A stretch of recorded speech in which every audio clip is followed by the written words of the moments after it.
सभी प्रिय दर्शकों का संत रविदास जी चैनल पर स्वागत है। इस वीडियो में आप सुनेंगे गुरु रविदास जी की कहानी, जिसका नाम है संत रविदास जी ने किया भगवान की मूर्ति का आह्वान। संत रविदास जी अपनी कुटिया में बैठकर नित्य सत्संग और भजन किया करते थे। जब वहाँ सुनने वाले लोगों की भीड़ जमा होने लगी तो गुरु रविदास जी मानव समानता के विषय में भी उपदेश देने लगे, ताकि समाज से वर्ण अवर्ण, जाति कुजाति का भेद दूर हो सके। वे अपने संदेश में कहते हैं, जन्म जाति को छाड़कर करनी जान प्रधान, एयो वेद को धर्म है कह रविदास बखान। इसका अर्थ है कि मनुष्य जिस जाति में जन्म लेता है उसके आधार पर छोटा बड़ा या ऊंचा नीचा नहीं होता, बल्कि अपने कर्मों से ऊंचा या नीचा होता है। रविदास जी कहते हैं कि वेदों में भी कर्म को धर्म माना है। एक अन्य दोहे में कहते हैं, ब्राह्मण खत्री वैश्य सूद रविदास जन्म ते नाही, जो चाहे सुगरन कऊ पावई कर्मन माही। जिसका अर्थ है कि मनुष्य किसी जाति में जन्म लेने से ऊंचा या नीचा नहीं होता, बल्कि वह अपने कर्मों से ही ऊंचा या नीचा होता है। रविदास जी एक दोहे में कहते हैं, रविदास ब्राह्मण मति पूजिए जऊ होवे गुणहीन, पूजही चरण चंडाल के जऊ होवे गुण परवीन। इसका अर्थ है कि कोई भी व्यक्ति केवल किसी जाति विशेष में जन्म लेने से ऊंचा या पूजा के योग्य नहीं होता, उस व्यक्ति में गुण भी होने चाहिए। यदि कोई व्यक्ति उच्च जाति समझी जाने वाली ब्राह्मण जाति में जन्म लेता है परंतु गुणहीन है, तो वह पूजा के योग्य नहीं है, बल्कि निम्न जाति समझी जाने वाली चंडाल जाति में जन्म लेने वाला व्यक्ति यदि गुण प्रवीण है तो वह पूजा के योग्य है। इस प्रकार मनुष्य की उसके गुणों से पूजा की जानी चाहिए, न कि जाति से। उस काल में उच्च वर्ण के लोग इस प्रकार की बातें सहन नहीं करते थे और वे हमेशा गुरु रविदास जी को नीचा दिखाने का षड्यंत्र रचते रहते थे।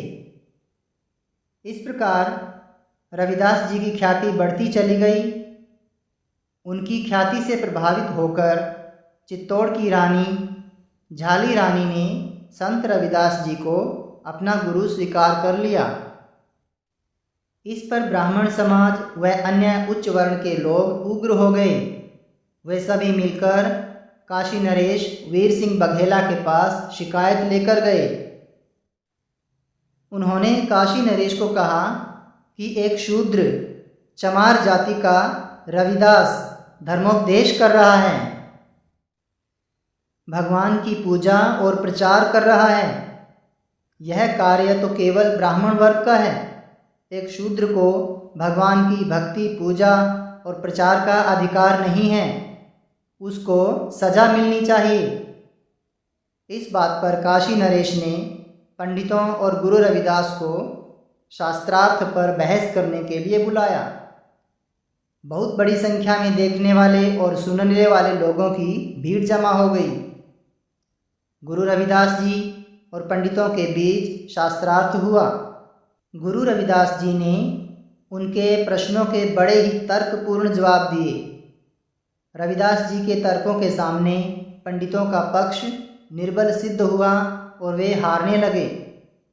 ऐसी स्थिति में काशी नरेश ने जनता की इच्छानुसार भगवान का सिंहासन मंगवाया और दोनों पक्षों को सिंहासन पर रखी हुई भगवान की मूर्ति का आह्वान करने के लिए कहा गया और शर्त रखी गई कि जिसके बुलाने पर मूर्ति उसकी गोद में आकर बैठ जाएगी वही पक्ष जीत जाएगा तथा हारने वाला पक्ष जीतने वाले को सिंहासन पर या पालकी में बैठाकर नगर में घुमाएगा।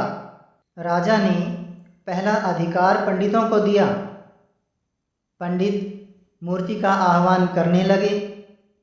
आह्वान करने के लिए अनेक प्रकार के मंत्रों का जाप करने लगे। कोई धूप दीप दिखावे तो कोई भोग लगावे, परंतु भगवान की मूर्ति अपने स्थान से तिल भर भी नहीं हिली। इस प्रकार पंडितों ने हार मान ली और सोचा कि जब यह मूर्ति हमारे इतने प्रयासों से भी नहीं आई है तो यह शूद्र रविदास के बुलाने पर कैसे आ सकती है। अब काशी नरेश ने संत रविदास जी को मूर्ति का आह्वान करने के लिए कहा। संत रविदास जी ने भाव विभोर होकर भगवान की स्तुति गाई। जब संत रविदास जी ने भाव विभोर होकर भगवान की स्तुति गाई तो मूर्ति अपने सिंहासन से उठकर गुरु रविदास जी की तरफ चल पड़ी। यह देखकर सभी की आंखें फटी रह गई। भगवान की मूर्ति संत रविदास जी की गोद में आकर बैठ गई। पंडितों को यह देखकर विश्वास नहीं हो रहा था। इस प्रकार गुरु रविदास जी विजयी घोषित हुए। राजा के आदेश पर पंडितों ने रविदास जी को सिंहासन पर बैठाकर नगर में घुमाया। कहा जाता है कि गुरु रविदास जी ने पालकी में बैठे हुए भगवान का धन्यवाद करते हुए एक पद गाया, जिसे इस घटना का साक्षी माना जाता है। पद इस प्रकार है। ऐसी लाल तुम बिन कौन करे, गरीब निबाज गुसैया मेरा माथे छतर धरे, जाकी छोत जगत कऊ लागे तापर तू ही डरे, नीचहूँ ऊंच करे मेरा गोविंद काहू ते न डरे, नामदेव कबीर तिलोचन सधना सैन तरह, कहि रविदास सुनुह रे संतोह हरि जीवते सभय सरह। इसके पश्चात राजा वीर सिंह ने संत रविदास जी के चरण स्पर्श किए और सेवा सत्कार के साथ विदा किया। बोलिए संत शिरोमणि सतगुरु रविदास जी महाराज की जय।